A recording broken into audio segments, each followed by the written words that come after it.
In this video, I'm going to show you two of my favorite exercises for snapping hip syndrome.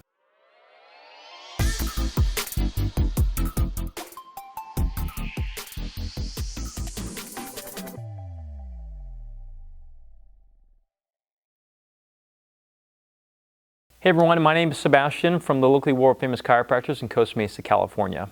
We're going to get right on to the two exercises I like the best. First, let me make sure that you're on the right video. Snapping hip syndrome is a snapping and clicking in this area that does not actually hurt. It's important to note that it actually does not hurt, because if it does pop and click and it hurts a lot more, something like labral pathology may be more of a concern. In that case, we have other videos on YouTube for that as well, or you can come see us in person. So the exercises that I really like to do are mainly in a sequence. I like to do two of them in a sequence because one of them sets the stage for the other. So if you fast forward through this video, you won't get the benefit of really both. So I encourage you guys to follow along with me, and I'll show you exactly what I like to do first. The first thing is going to be a hip flexor stretch. So for this one, we've done this on other videos too, but for something like snapping hip syndrome, there's pretty particular ways that we like to do it. Some people like to go overly dramatic with this thing. Sometimes people go sloppy like so. Really what I want you to do is just rep in and rep out, rep in, rep out. By the way, I got a timer going, so I hope you're following along.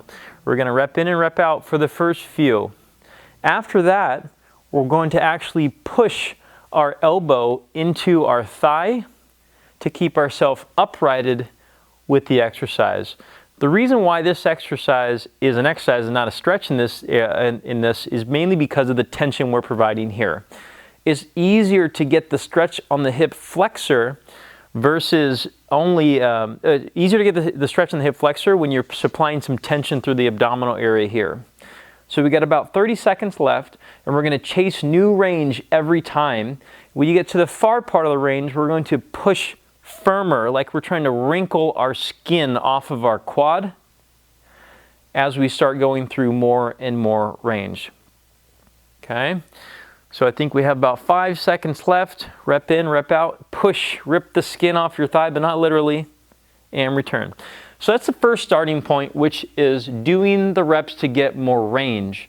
When you start adding more range, then you can add more strength to the hip, which will helps out generally to get the hip nice and cohesive, working together, get all the muscles to work together, so you don't have that muscular imbalance that a lot of times follows something like snapping hip syndrome, or it actually is partly a cause rather.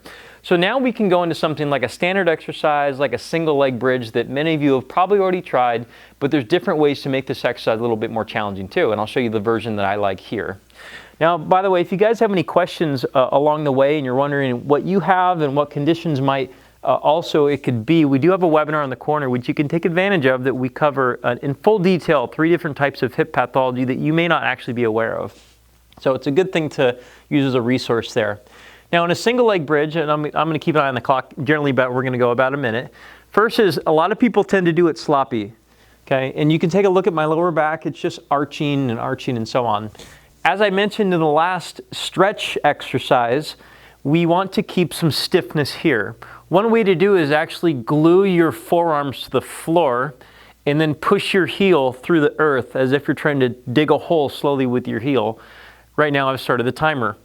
So we're going to rep this baby out until we actually have a challenge in this butt cheek. And you'll actually get more challenge in it the firmer you push and glue yourself to the floor. Okay?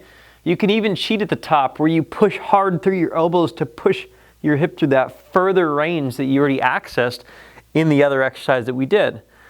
Okay? And if you guys are getting tired already, then this is a hard exercise. Okay?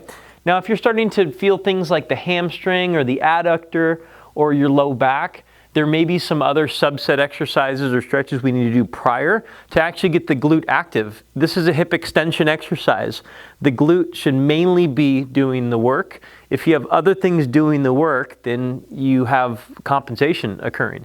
And partly to resolve your problem, we need to make sure that we're actually making that compensation stop. All right, old habits die hard. Okay, now that was about a minute. Some versions that some of you may do also, some people hold their leg out. I don't really suggest it. It's very hard on the other side. And most people tank on the other leg before they actually get the benefit on this side. So another variation too is a double leg bridge, which is fine. I just chose a single leg today.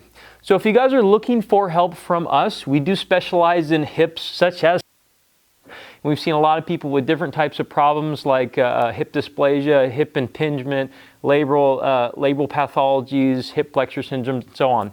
So come see us. We have virtual and in-person services, and we have lots of free videos on YouTube here if you want a little bit more from that too. So subscribe to the channel, like the video. We'll see you next time.